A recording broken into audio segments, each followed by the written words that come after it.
second budget hearing of a two-budget hearing process. Oh, before we do, I do want to say that the opportunities, and this is neither here nor there, but the opportunities to file for office in this town have closed. The filing period ended, Julie, that was Friday, correct? Sorry, what? The filing period was ended Friday. Our town still has a number of different openings that are going to be on the ballot. There is a 6-year term for the supervisor of checklist that did not get anyone to file. There's a 3-year opening for library trustee. No, there is a 3-year opening, or there is not? There is. Okay, there is a 3-year opening for library trustee. Oh, there it is. Yeah, right in. Vote for 2. We have 1. Darlene Ferentz has signed up to run, but there's still 1 more opening. On the school ballot, there is still a school clerk term that expires on March 2019 that did not get anyone to file for it. And the school moderator term also did not end up getting anyone to file for that. That term also expires March 2019. And as we said, the heads advocating for a higher increase in some line items. They were pretty minimal. We did pull away from that meeting with 3 requests from those present at the meeting. There was some interest in getting a little bit more detail on the hydrant services, which are on page 5 under fire, and the $6,300 on the light item for hydrant services was in question. People wanted to know what that money was being expended for, and why it was $6,300, and who was doing what for the $6,300. And Dick, you had looked into that, and you've got an update on just what that's about. Well, excuse me, it started in 1981 at $3,500. That was an agreement with the Selectmen and the water precinct at that time. The money is because the precinct puts the hydrants in, maintains them, tests them, and if there's a fire, they have to pump out a well, which they do at their expense. So they asked the town to help with that. It went up to $7,000 in 2004. That was at a town meeting. It went down to $5,000 in 2005, and it went up to $6,300 in 2013, where it is, I believe, today. I talked with Scott Hayes, and he said that he's pretty much going on just the historic precedent of it. Maybe we sit down and negotiate with him or try to find out more. But he said, 1 new hydrant is probably $9,000 to put in. So if we have a new development or somebody on the system, they absorb that cost. So the town, I think, being responsible for fire protection kicks in. So that's why that money is in the budget. Jay, anything to add to that? Your budget? Last night I asked, I saw Gary Chandler, and I asked him what he knew of history on it, like within North Colony Precinct when he used to work there. And he said they never charged it because the precinct and the fire department were the same. But when they had some discussions of Conway going to town-wide fire, the discussion came up of the precinct would probably charge the town for fire hydrant usage, maintenance, whatever. So it sounded like most towns probably pay something for hydrant services. Unless, like, right now, in North Collins case, they're the precinct, they're the fire department, so they don't Sure. charge themselves or charge the town. Right. I Okay. just happened to see him last night and it popped into my head, so I kind of asked him what he knew about any of that type of stuff. Well, thanks for adding to that. And again, that agreement's been in place since 1981, and the questions came up at the last budget hearing, so we said we would do our best to get to the bottom of providing some details as to what that charge was all about and why it's incurred every year. The second issue that came up, there were questions around insurance, and as we pointed out at budget hearing number 1, we've broken out health insurance this year, and it is on a separate item. You'll see it on page 1, right between cemeteries and building inspection. And the breakout of those line items is on page 4 on the budget, where you can see that health insurance, our actual expenditures this year were $189,348. We budgeted $208,765. So we saved $19,417 from the budgeted amount last year for insurance. And this year, our proposed budget is going to be up to $240,000 from our budgeted amount last year of $208,000. There were really two main reasons for that. Our health insurance costs increased by 13 point something or other percent this year. 13% went up. And also, we have to, as a small town, we're able to kind of anticipate insurance connected with staff, and so there's an extra $4,000 in there beyond the 13% increase this year for anticipated possibility of someone going from a couple's plan to a family plan. And so I think I got that explanation pretty much clarified, that people wanted to know how we ended up going from, and at our first budget hearing, because this is a new section in the budget, last budget hearing we did not have the actual and the budgeted amounts in there, and so we plugged those in and identified the difference and then connected it with the budgeted amount, and that's why that went up. Comment, Sarah, question? Yes, I put in a right to know. The total health insurance, I got the figure 244.11, and I was told that 206,194 was the actual employee cost for those that are in the town, and that we pay 34,217 to employees not on town insurance. This is a negotiated reimbursement. So 34,217 of that total number is given to employees with negotiated reimbursement. Could you explain that to me, why we're doing this? Why we're paying, even though they're not taking our insurance, which I'm grateful for. I know that's a big savings. Obviously, maybe a spouse has insurance, so they don't need it through the town. But why are we obligated to give them money for not taking our insurance? Well, I think that it recognizes the savings to the town. Dick, anything to add to that? No, I think that's pretty much it.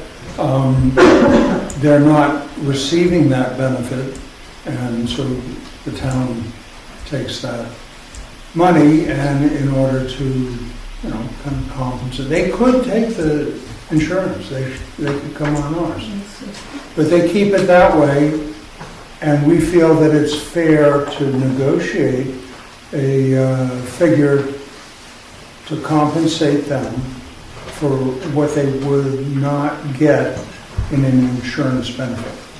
Bill?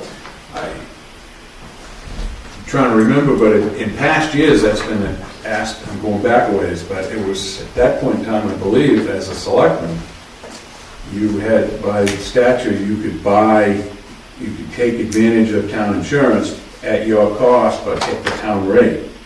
And that money, again, you have to appropriate the overall amount you're gonna expend, but it came in as a reimbursement. Is that still in effect?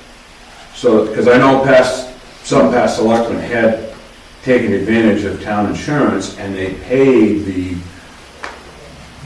cost, and it would show as a reimbursement on at the end of the year for revenues. Is that in fact? Yeah. That would work, if they feel that the group, because it would be a group A savings instead rate, of private? save them from what they could negotiate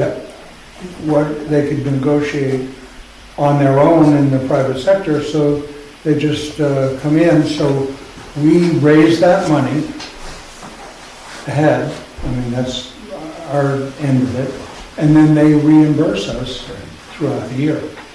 Can I clarify something? Go ahead. Okay, what you're talking about, we do not keep the retiree portion on our books anymore. Okay. They are billed directly. It's not with our budget at all. So this is something completely separate. The other reason I'm asking, they should have added that in the first one, but at one point, there was discussion at state level for volunteer, paid call fire department members could buy into a town insurance policy at their own expense, but there was an eligibility, and I don't know where that's going with the state. It's never been brought to me. I don't know. I don't know that I know it's Access and Maine, Jay maybe. It's funny you mentioned that. It wasn't that long ago at a meeting, a few of the members did ask.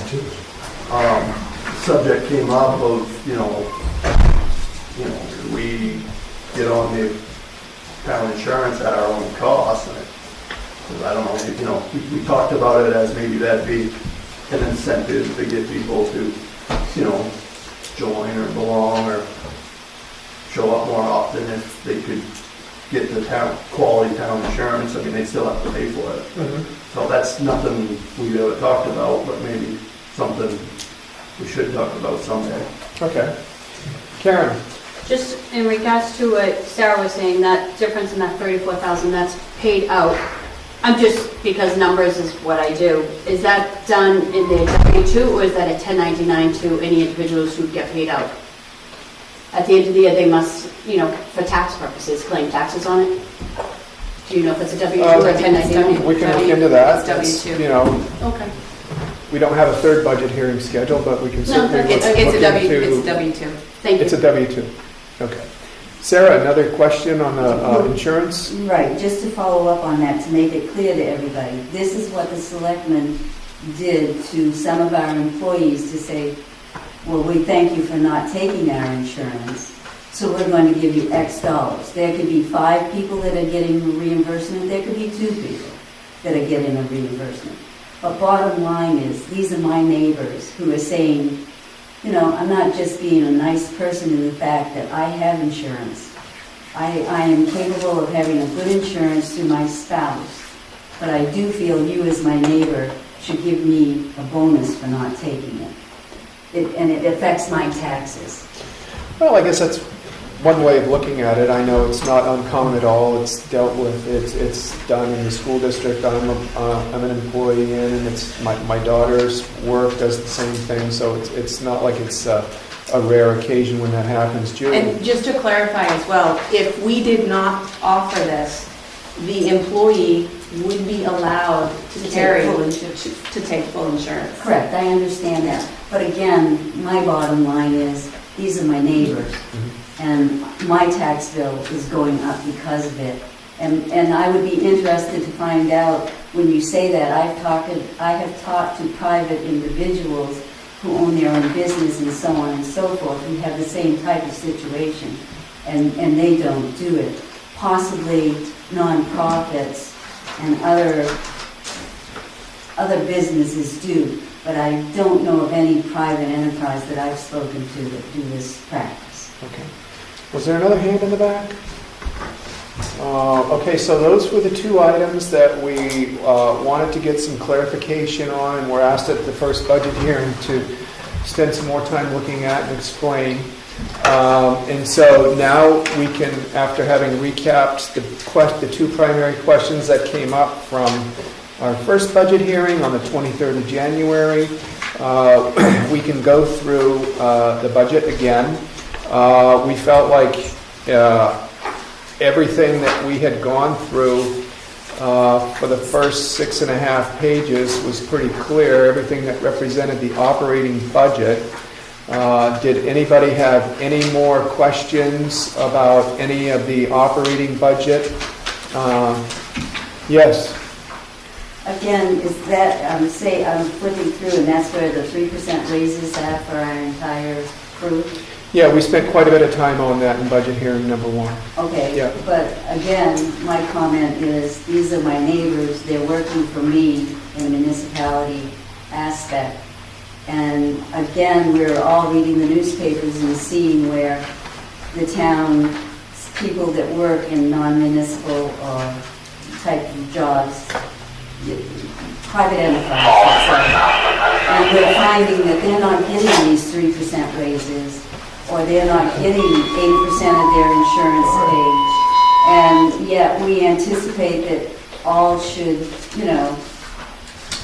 give these increases to these persons. And again, you're my neighbors, and I just am saying, I feel that with the pay salary that I see here for the individuals and the insurance that they are receiving, that to me it's pretty hard to look someone else in the face and say, gee, too bad, we're getting our 3%, we're getting our insurances, we're getting all of these benefits, and we want you to work here, we want you to live here.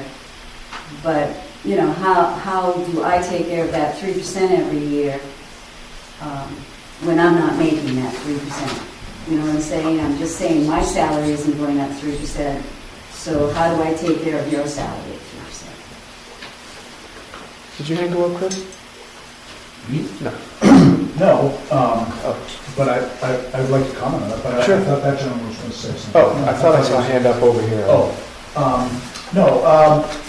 It's always an interesting argument. It's very difficult not to personalize compensation when the allegories that we use are very personalized. Like, basically, the theme is, because I'm not getting, you should not get. However, That's not good.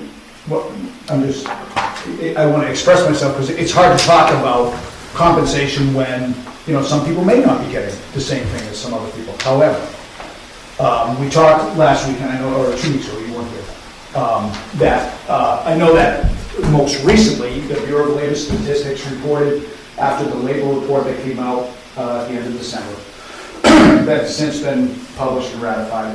The national average on wage movement is 2.9%. In addition, Social Security, for the first time in a long time, has gotten a 2% increase in compensation.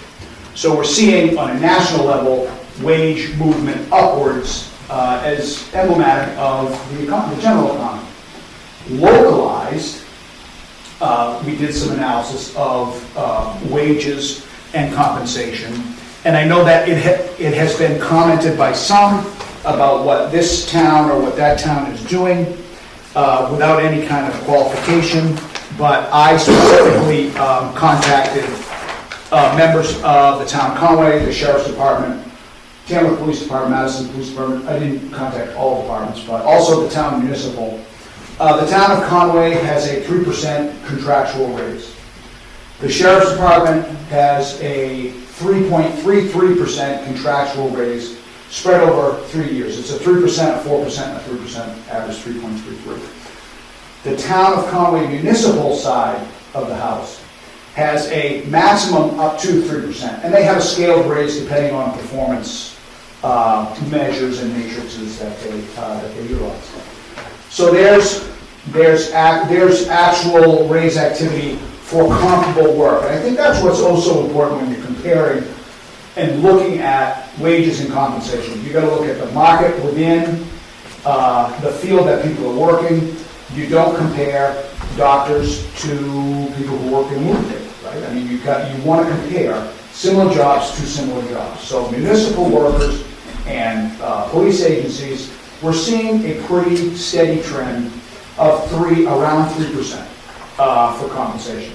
Now, the reasons that we have that compensation is I call the 3 R's, and that's reward, retention, and recruitment. You can't get anybody to work if you're not gonna make a fair wage. You can't keep anybody, and you wanna reward the good people you have so you can keep good people. The raises that you can get, I call these are relative raises, not actual raises. The raise that a police officer could get, and when I say a police officer, an entry-level police officer like Ryan, that they could get relative just by moving to a different community. Same job, different patch on the shirt. The Tamworth Police Department it's been filled, but 2 weeks ago had an open position, patrol officer position, $50,000 to start. Madison Police Department, what we like to call the Carroll County Cop Swap, stole, I'll say for lack of better terms, a certified police officer from the town of Bartlett 2 weeks after graduating from the police academy. They offered him $10,000 more in pay and a $12,000 bonus benefit to pay a debt that he had incurred through training. So that's a $22,000 turnaround for him just to change the patch on his shoulder. Those relative raises are important because of one of those 3 R's, retention and recruitment. The town of Bartlett sent an officer for 14 weeks, and just in round terms, if you paid $20 an hour, you're going to lose $16,400 worth of labor availability when an officer's at the academy, because they're not working, they're down at the academy. They sent him there for 14 weeks, so spending $16,000 plus on his training, and got 2 weeks of work out of him, and he went to another town. And they paid his training contract and gave him a $10,000 raise. Those are the competitive entities that we deal with, particularly in police work. I can't speak for road crew, I can't speak for fire department or municipal because I didn't analyze those things, but I can tell you what I know about police work. So we've got I wouldn't say entry level because Ryan's coming on 5 years of experience, but our patrol officer pay is around 22 an hour. So already we are paying the wage scale that relative to those other communities is about $7,000 to $8,000 less. We've got a good benefit package, we've got a great community, and I'd like to hope that he feels he has good working conditions. But those are the things you have to keep those qualified people. In particular, you've got to nudge up their pay, or they're going to nudge it up themselves by leaving. And if you think a 3% raise, when a guy that makes $44,000 a year is expensive, think about the $16,400 you're going to spend on sending someone to the police academy, or the $10,000, $8,000 you're going to spend on kit, equipment, uniforms to suit up someone, unless they're identical size to Ryan, or any other officer that's working for the department. So there are real challenges to recruitment and retention. They all have a dollar sign. My opinion and my analysis, whether you agree with it or not, is 3% is a reasonable, fairly standard approach, and it makes sense. Yes. Just not questioning anything else he said, when he brought up 2% on Social Security.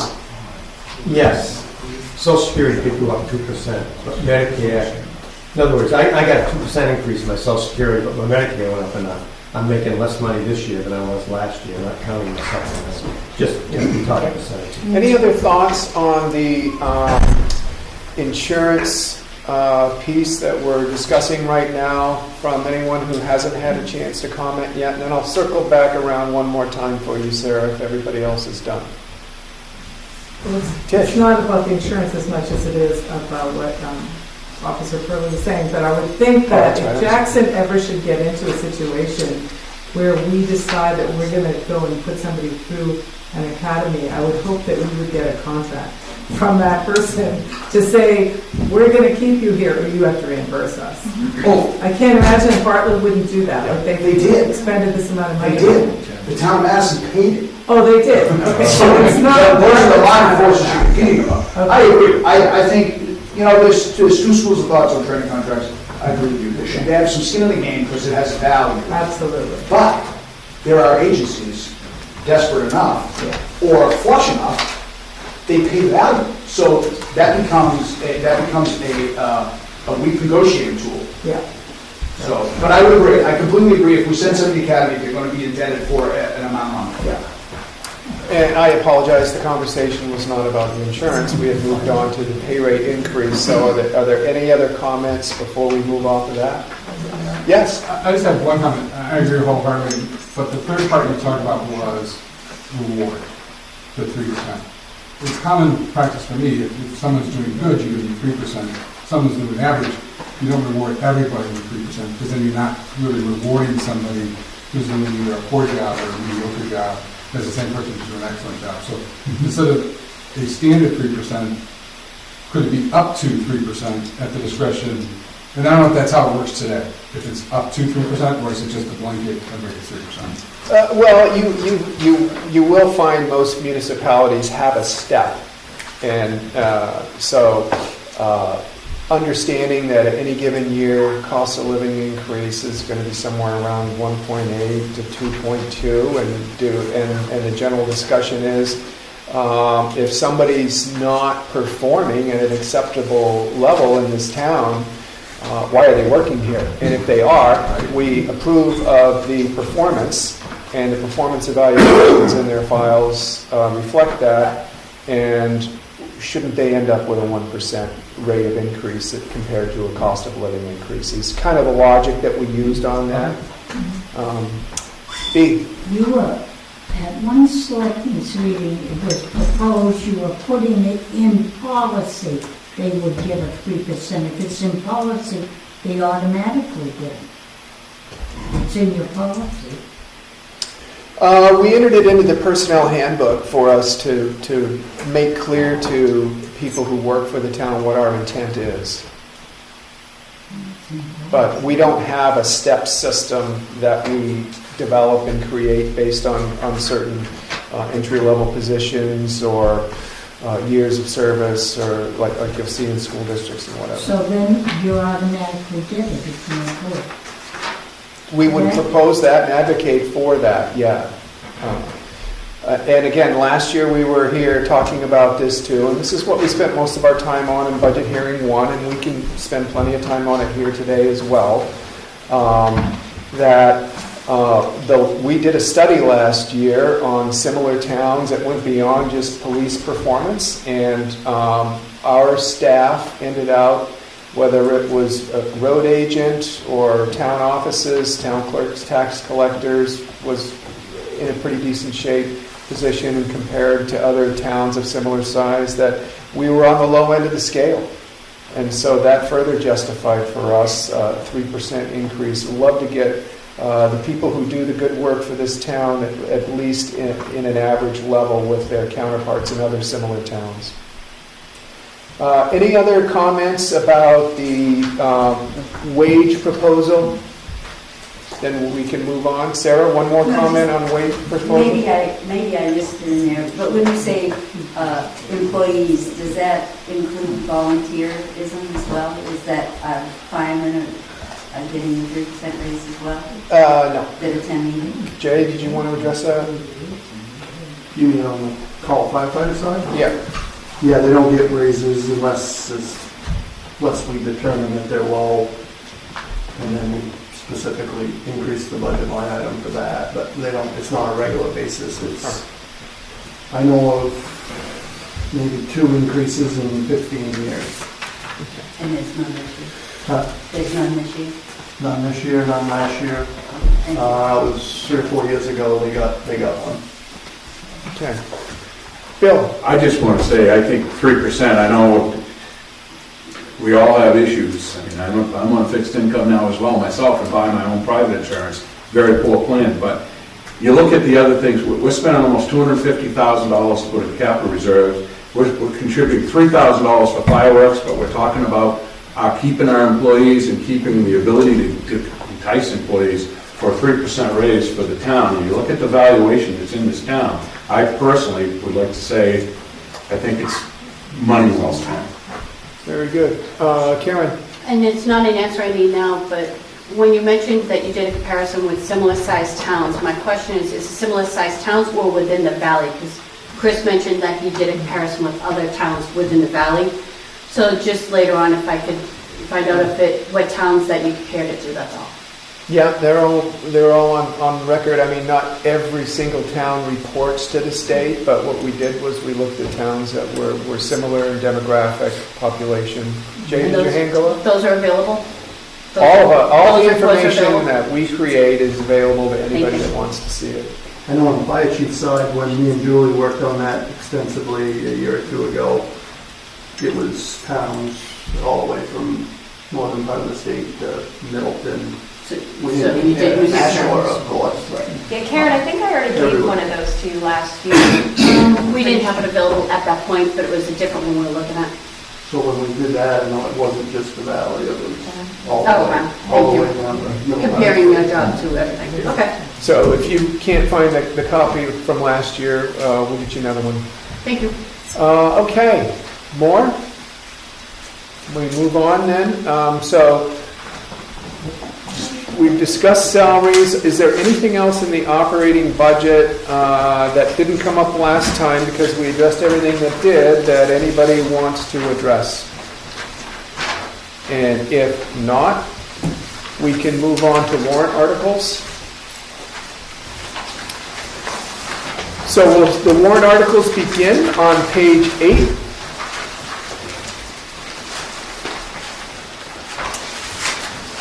The first warrant article is numbered Article number 9. Oh, those are last year's. Last year's numbers? Just Oh, that last section. year's, that's right. The previous year, yeah, we had warrant Article 9. These were one-offs. The transfer station contribution, the Jackson Falls fence from last year. We updated our franchise agreement with Time Warner, or we got rid of that. We negotiated directly with them instead of having someone do it for That's us. what it was, yeah. The fire department's furnace upgrade, and the town clerk tax collector's 3% increase. And that warrant article was worded so that 3% raise will be commensurate with raises in the future for all town employees, because that was not allowed for as an elected officer. So this year, we're proposing a warrant article for the generators for a fire department and town office. Kevin or Jay, either one of you want to recap for the people in the room the generator issue? I know, Kevin, you've spoken about it a couple times. Was it you or Jay? The only thing I know is I got a quote from Generator Connection for like 10 grand for a generator if you guys choose to put a generator for this building. And I think the suggestion was that from an emergency management perspective, to have the building, Tom, you know? Yeah, this building does not have standalone power in case of a power outage, and neither necessarily does the fire department. They both have an ability to be hooked up to a portable system. We felt that the safety committee these quarterly felt that it was after the flood in October, and this building lost power for a while, to recommend to the selectmen that we get standalone continuous power generators here. So rather than getting them for both buildings in 1 year, we decided to do this building this year and the fire department next. And they will be offset by a grant application that's including the state, 50% of the budget. Okay, and you can see that on the far right-hand column. Grant will cover half the cost.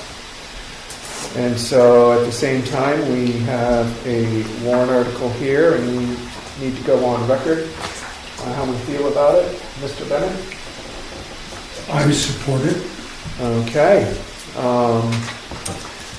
And I support it as well, so that'll be 2-0. John said yes on that one.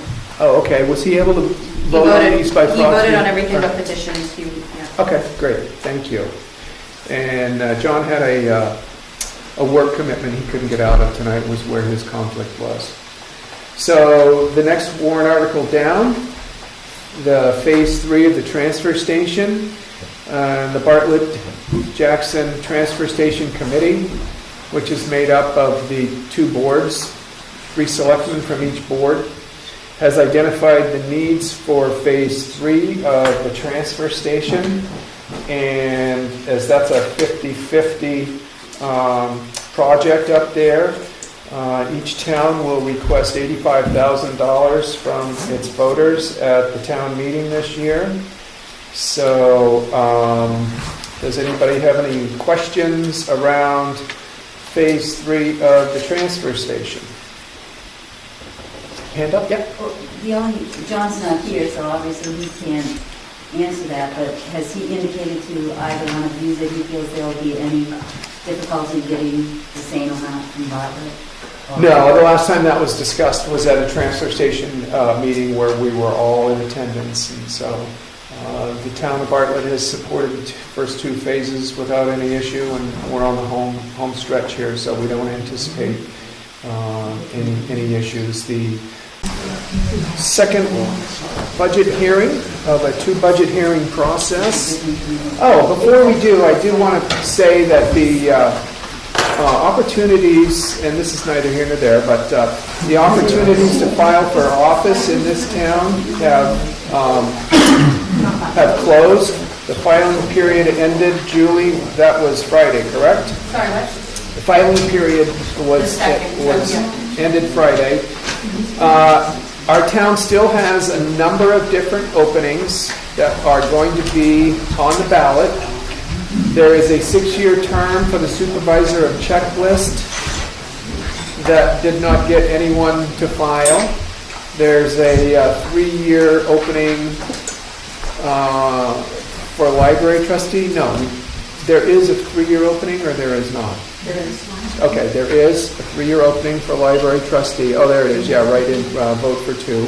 We have one. Darlene Ferentz has signed up to run, but there's still one more opening. On the school ballot, there is still a school clerk term that expires on March 2019 that did not get anyone to file for it. And the school moderator term also did not end up getting anyone to file for that. That term also expires March 2019. And as we said, the proposal to add to the building has been written up, and we're getting bids right now, and they're all contingent on the warrant articles passing. And if one does and one doesn't, are we in a problem? The work is contingent on both passing, so we could, put ours in limbo until they voted theirs through. Yeah, Jay? I assume that part of that's the paving that finally this year? Yeah, the paving was actually supposed to be phase 2, and it got put off to phase 3, so that's identified in there, yes. And the reason it didn't get done last year was we went with the concrete underneath the bins. So that is our expense for phase 3 of the transfer station. Dick, you want to go on record as... I would support that. Okay, and I'll go on record as supporting it as well. And John did as well. Excellent. Thank you, John. $186,920 for the Valley Crossroad Bridge is the next warrant article up. And that is our cost for the design phase of that bridge. We've been working with the State Department of Transportation on that bridge project now for a better part of the year. We'd actually hoped to have a public hearing before our meeting, but there's been some delays at the state level to approve the contract with the engineering firm, and so until that's approved, we can't move forward and have a public hearing, but we do intend to do that as soon as we have approval from the state on the contract proposal. And our cost of that works out to be only 37,000 something, because we get 80% of that back.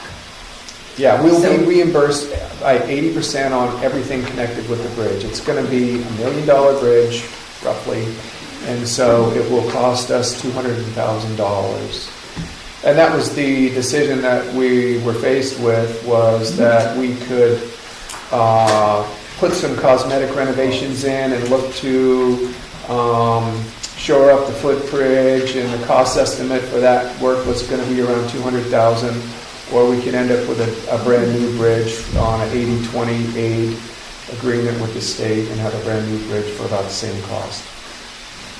And just one additional note on that, that 37,000 is already in the capital reserve fund, so we have to post it this way, but we're not really adding more money to the capital reserve fund. Offset in revenue. Richard, how do you feel about that one? I feel very good about that. Okay, you're on record as supporting. I'd like to go on record as support as well. John does as well. Okay, very good. The Maloon Road groundwater maintenance, we went through this one in January as well. It is $5,000 to test yearly, and we were just notified that moving forward, the Department of Environmental Services is only going to require us to test every other year now.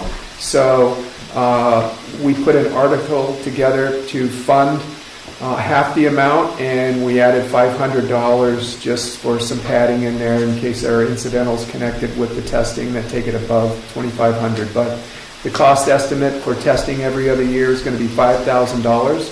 So moving forward, we would anticipate putting $2,500 into the capital reserve fund every year to cover the $5,000 of testing every other year. Any questions on that? And Dick, how do you feel about that one? I think we should raise that money now to do the testing. And I'm in support as well. John was as well. Okay. I'd love to see the testing come to an end, but Yeah, well, we all were. I guess we got half our wish. yeah. So, and then the next 7 articles are recurring warrant articles that add monies into capital reserve funds, which is the way we've chosen to fund our equipment purchases through the years. And the last one, the 7th one, is adding money to our capital reserve fund to fund the revaluation of the town property. So 6 of those are about equipment, and one of those is to add to the capital reserve fund to get ready for a revaluation when that happens. Any comments or questions about any of those recurring warrant articles? Okay. Dick, any comments? No, I think that we're doing well to put money aside now for future expenditures. I think it is the way to do it. Kind of eases the burden. It also keeps the budget as flat as we can keep it, and still move ahead with the various pieces of equipment that we need in the future, so I like it. Okay. Excellent. I'm on record as supporting also. I want to go on record as supporting. Okay. Do we have to vote on these? Yeah. The only ones you don't are petitions. Yeah.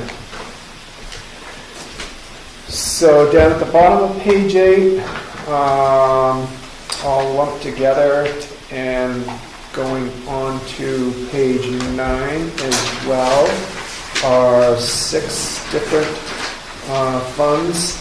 The transfer station, state aid reconstruction, these are all recurring. Bridge repair, dry hydrant maintenance, police department, and the fire department equipment fund. And so, does anybody have any questions about those warrant articles? Sarah? The fire equipment, is that the new material, the new jackets and things? Yes, that's 2 sets a year.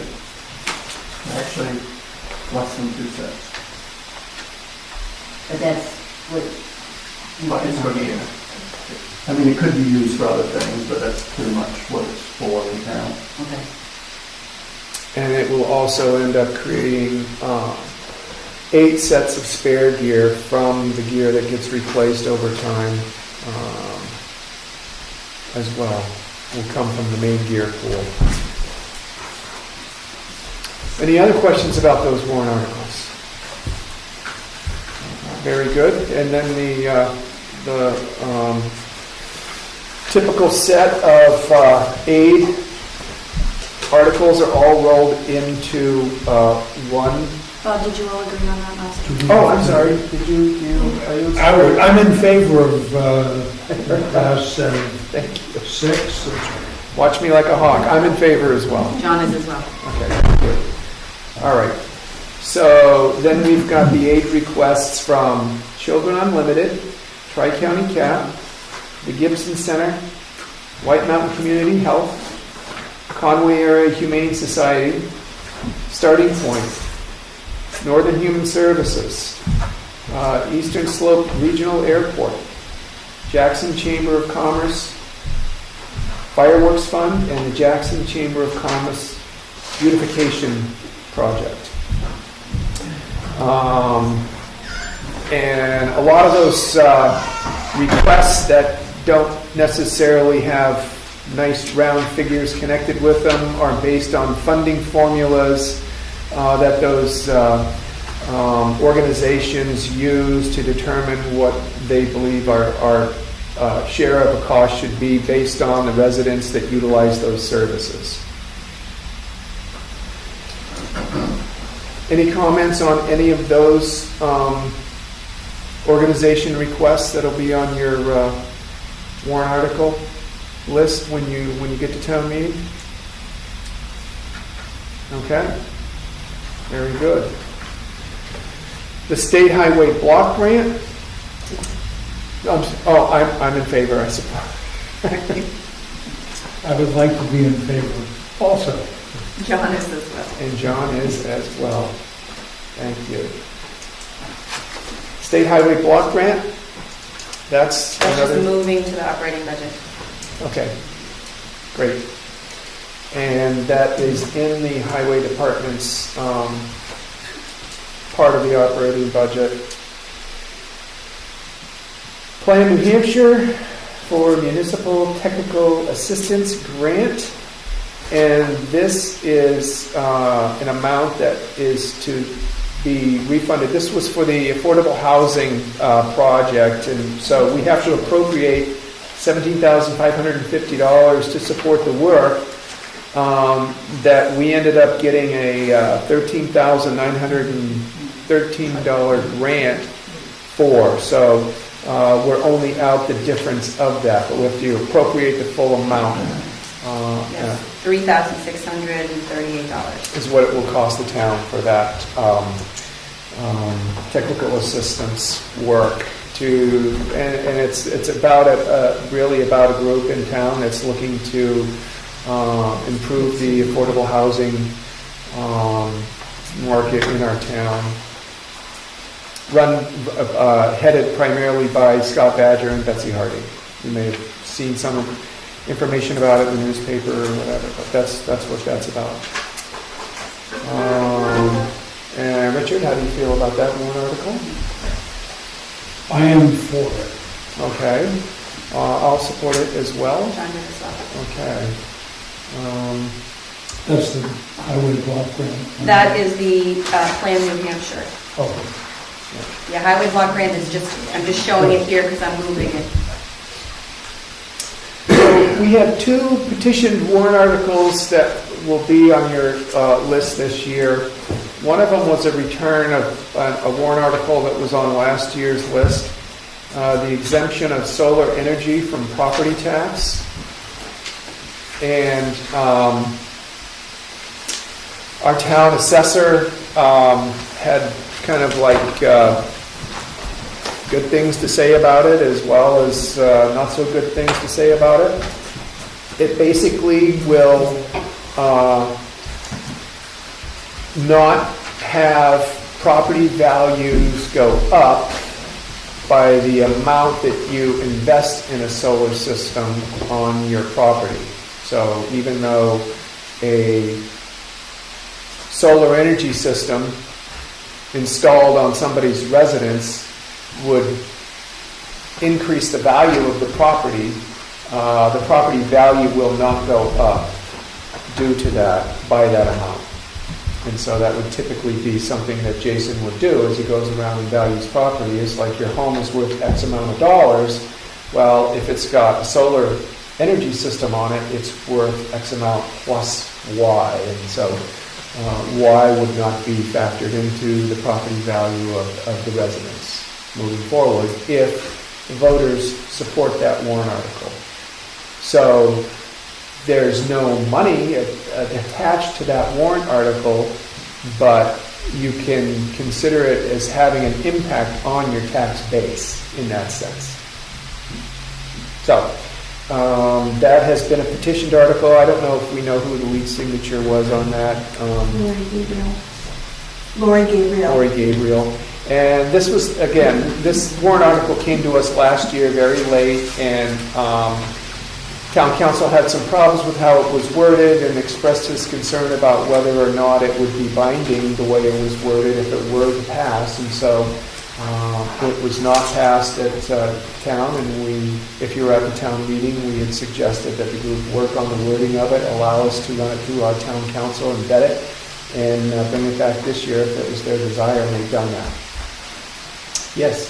What's the financial impact to the town, the assessment of the town at this point? I mean, how much is already kind of added to the value and therefore taxed? Or have they not, has the assessor not taken that into account yet? Well, our tax assessor's been taking into account the value added to property that has solar panels on it. So do we know the impact? The It came up negative impact on the assessment? last year, and I don't believe, I think I have something in the office, but I don't have it here. yeah, we can get that. We can get that for you because I know we had that. And You want me to- something that will come up at town meeting Yep. potentially. Right. Is it something they could go and use? Or is it too Um, lengthy? Well, I could see what these guys wanted in there. I mean, I could put a little bit in have Gloria put it in the minutes from this meeting Yeah, about, that a would little be, that would blurb be about it. reasonable. And We could add could that we as an make- addendum to the meeting minutes, and that way you'd have it, you he know. has included a figure, I mean, an approximate Like figure. if the house was this and you put the solar, what it would be valued? No, on he just that? has a grand total of currently what his guess of the impact would be. Okay, thank you. Question, Tom? Did you- No, I was just gonna say, if it's, let's say, $100,000 of assessed value, at $5 per thousand, that's $50 on the guy trading, not And I mean, the cost of solar is so much, and Right. I'm in favor of it, I just wanted to understand what the Yeah. impact is. Well, $50 at the lost tax rate. yeah, we knew it was a minimal amount, but I didn't want to put a dollar figure on it. Now, Kevin will put a dollar figure on it. Go ahead, Kevin. Yeah, probably in the last 4 years, if you look at the total cost of installation, like labor and materials to put in solar, it's probably well over $500,000. But I don't know how much he assesses that, you know what I'm saying? Right, It might be half, or it might be some kind of percentage of that, but sure. there's well over $500,000 worth of solar improvements in this town in the last 4 years. We get a lot of building permits, no question about it. I think there might be negative impact, actually, 'cause people don't like the look of them sometimes for purchasing a house. I just want to comment, I mean, and I think it's over right now, but there was an awful lot of grant money out there for a lot of the solar systems that's been installed Yep. from New Hampshire. Yep. Big time. Absolutely. Still is a lot. Oh, it's not. Absolutely. So your point is, if it's been $500,000 worth of installation, a lot of that might have been grant funded and not That's, necessarily. I'm just making that point that people don't realize there is. I mean, Sure, sure. And I put. I'm not saying in a bad way, I'm just saying that it's not always money spent, it's, Right. Dick's an expert on it, you put one on his, there you go. And the difference between the solar exemption and, say, the veterans tax, the exemption for veterans comes off your assessment. That costs the town. It actually comes off your tax bill. Yeah, it comes right off the tax bill. I'm for it, I'm a veteran, I take advantage of that. So I'm not trying to say that's incorrect to acknowledge veteran service. The solar doesn't come off of anything. The town isn't directly losing money over it. They're just not getting the gain of what that new construction, the solar application would be. So, other than being,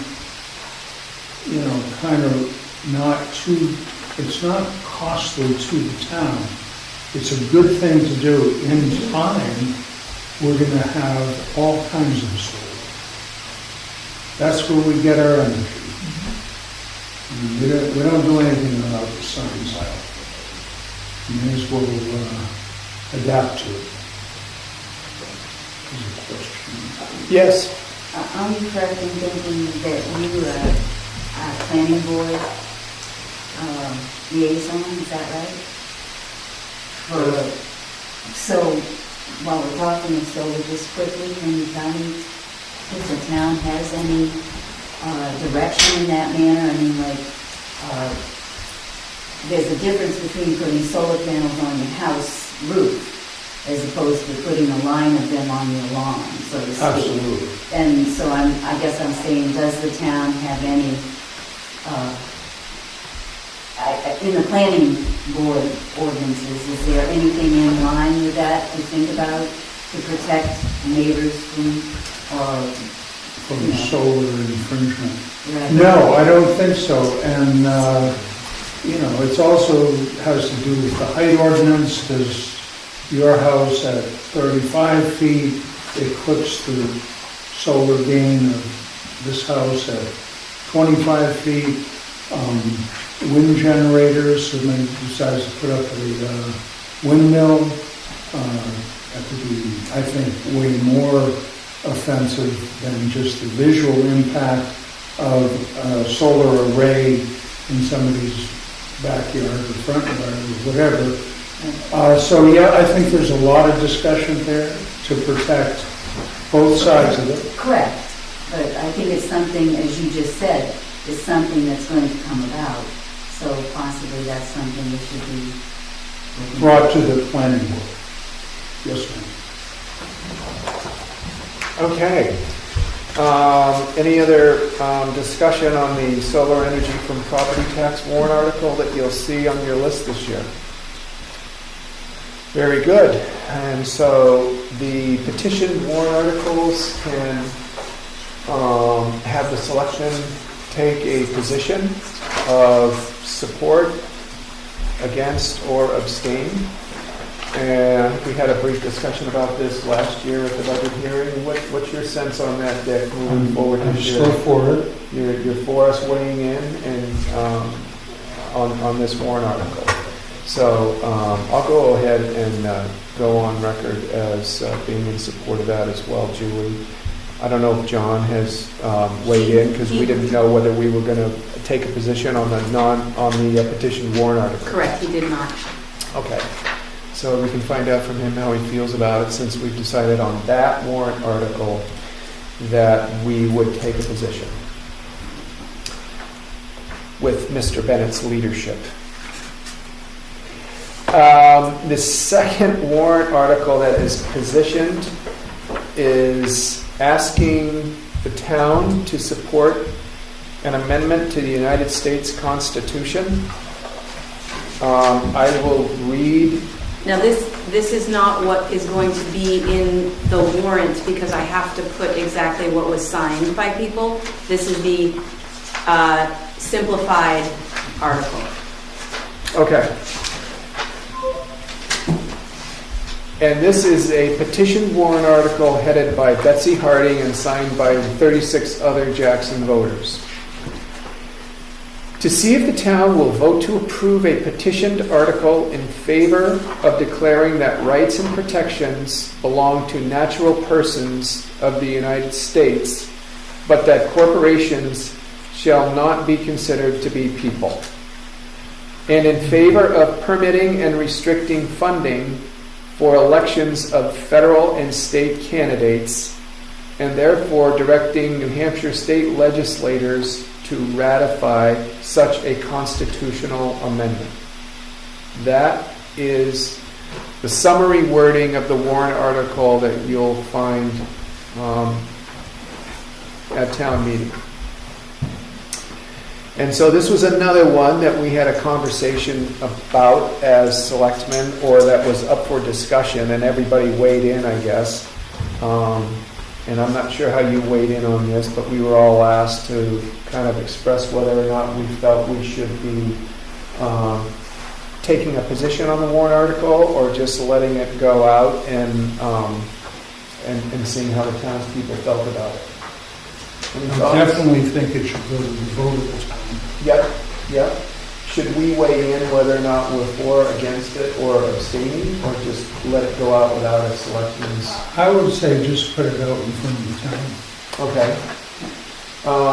And that is the long version I could read that. of the warrant article. I don't think I know all the words. Please be grateful that we didn't read the long version. It's a long one. It really is. And so there are concerns about it. But I like the way you boiled it down. It's because it gets to the intent of the warrant article, and That was from hopefully Betsy. people will understand what it is when they get to it. So if that's the way you feel, then that's the way I feel more. We can just not take a position, and John wasn't sure how we were going to feel about that here at the meeting, and so he did not weigh in either. Correct. Okay, so we'll just serve you notice that you can expect to see those two petition warrant articles this year. And so the bottom line is down there. The proposed warrant articles are up from last year, and primarily because we've got the bridge. And then if you look on the revenue side, the decrease is more than what the articles are up, so. And that is the following page, 10 in your packet, where we can see some of those funds returned back to the town for the bridge and the highway block grant, et cetera. So that's really where we're at with a budget this year.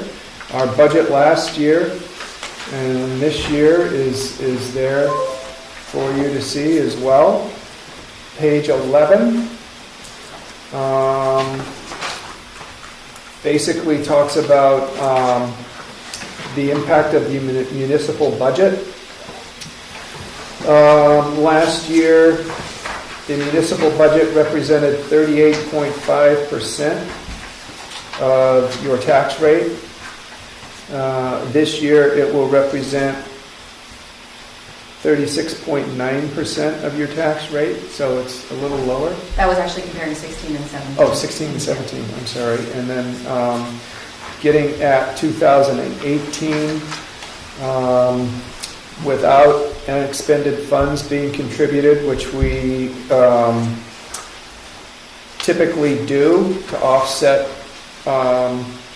some of our capital purchases, your tax rate would be $2,018, but again, we're dealing with an unexpended fund balance that we have been advised to keep between 10 and 12%. And so on page 12, you can see that if we retain 5% what we would contribute, right on through to if we had a capital or an unexpended fund of 17%, what that would represent. We like to keep it, and we've been advised by our accounting firm to keep that between 10 and 12%, no higher than 13%. And so if we added, if we retained 12%, our tax rate would go up 3%.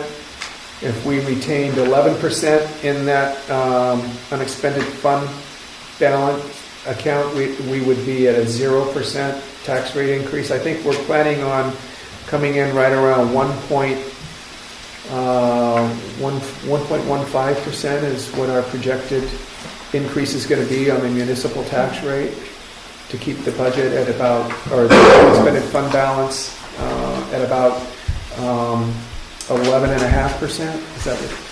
It varies a little bit. I think that, the target is, right around 2, just under 2. Yeah. Okay. 1.52 right in there. So that's where we are with the budget. Does anybody have any questions on anything we've gone over as we've kind of gone through the revenue side of things, the warrant article side of things, our expended fund balance amount? On page 13, there is a tax rate comparison.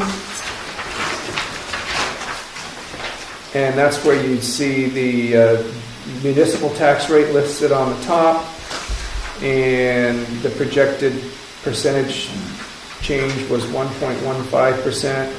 And you can take a look at the school, at the water precinct, at the county tax rates and their projected changes as well. Get a sense of where your total tax dollar is coming from, and if it's going up or down, why. And down at the bottom, is this going to be in the town report this year, this table? Okay, so you can also take a look at your tax impact difference on a house of $250,000 value, which means most of you are going to have to double that. Get a sense of what your taxes are going up.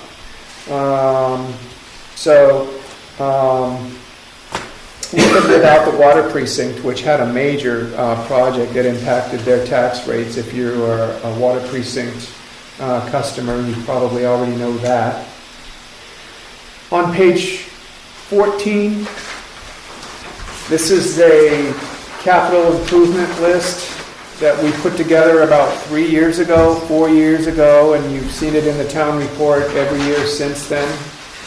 And it has identified the equipment that we foresee needing to purchase throughout the next 8 years or so. And when we would propose to make those purchases and what the estimated cost of those purchases would be.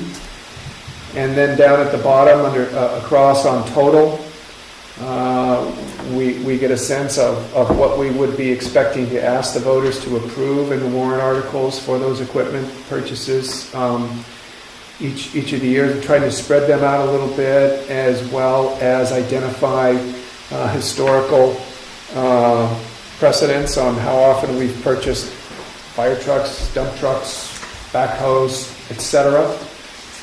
And that will give you a sense of how we're really trying to keep your tax rate not just low, but stable without any big spikes. And by spreading out the equipment needs over time, we can do that, keep things a little more stable.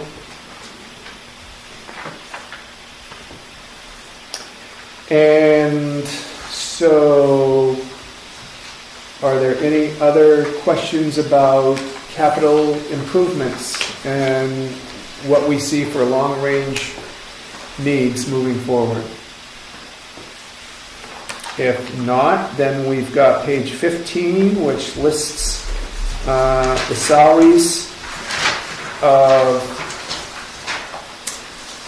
staff and how much they're paid every year. And that'll be laid out on one page in our town report. This is the format that's going in the town report. And then on page 16, health insurance information for you.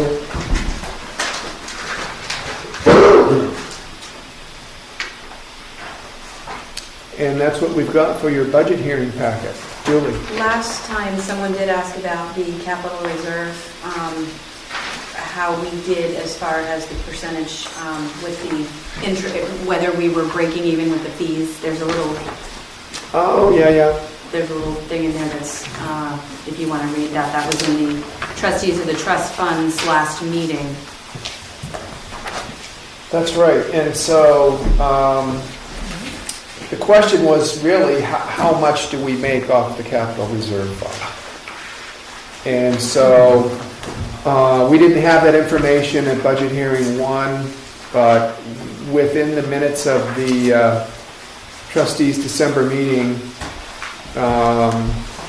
they included a statement that basically identifies the capital reserve expendable trust funds having returned a 1.4% rate for the calendar year 2013.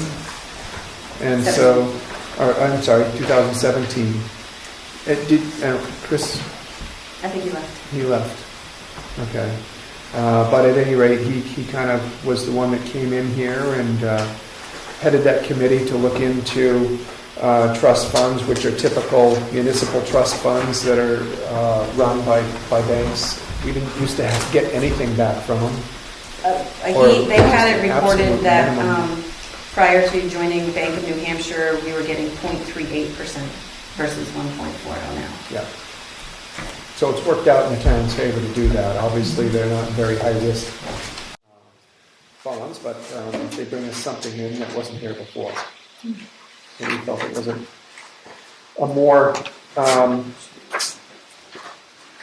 responsible way to manage the funds that are there. Anybody have any final comments about the budget that we'll be presenting at the annual meeting this year? Anything else to add to the meeting before we entertain a motion to adjourn the budget hearing? I'll make that motion. Well, before you do, I just want to thank everybody for coming. It was nice to have your input. We got plenty of it today, and I will second your motion. All those in favor? I'm in favor. Okay, very good. Thank you for coming, everyone. We appreciate it. Not rushing it.